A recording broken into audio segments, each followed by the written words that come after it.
Alright guys, so I just wanted to go over a few of the problems that people have been having with citations in their papers. A couple of the TAs and I and Brother Hill have been going through them, uh, and just wanted to go over a few simple things so that you guys can make adjustments and get as many points as possible on your papers. Um, Particularly with in-text citations, um, there's just a few simple rules. If the article, the reference that you're using, if it has two authors, you or one author, you cite both authors' names every time, comma, and then the year.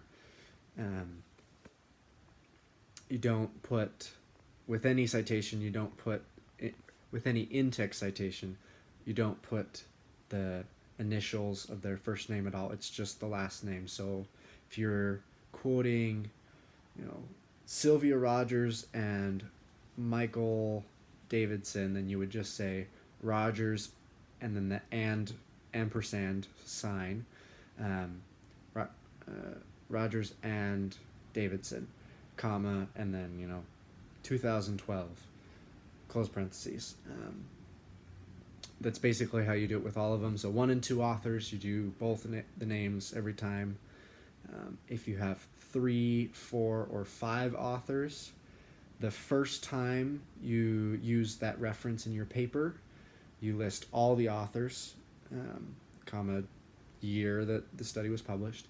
But every time you use that study after the first one, you only have to put the first author's name and then et al, comma, year. It just makes things a little easier for you. If a study that you're using has 6 or more authors in it, then you only have to do the first author's name and then et al and the year. In the referencing section of your paper, you'll put all the names, but you only have to do the first name for an in-text citation. If you're using information from an organization like the APA or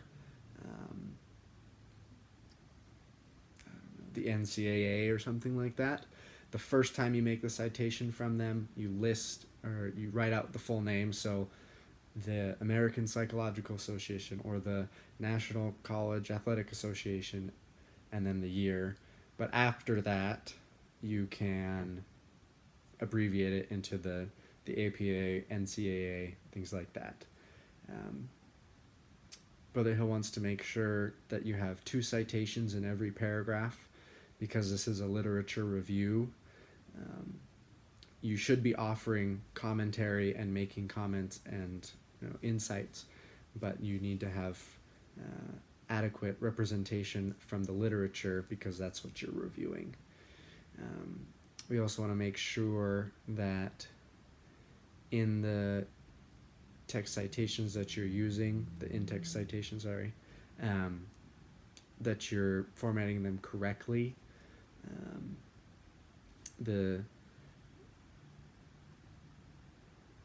Sorry, just looking at my notes, there's a couple other little things when you're doing in-text citations.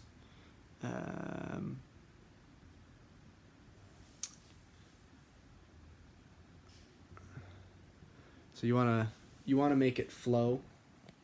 Sorry if my face was in really close. You want to make it flow so that when you're using the in-text citations, it doesn't detract from what you're trying to say. So you want to include the citation in a way where the grammar flows and things like that. Those are a few of the things that we're seeing. Just looking over the last couple things.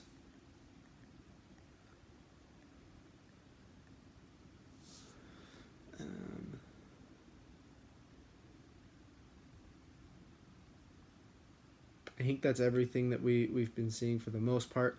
There are a few other things that we're trying to help you guys out with, but remember, all of this stuff can be found through Google, and you can look up APA citations for whatever you're looking for, and Purdue, the online writing lab, has lots of stuff out there for you. You can use the APA manual, things like that.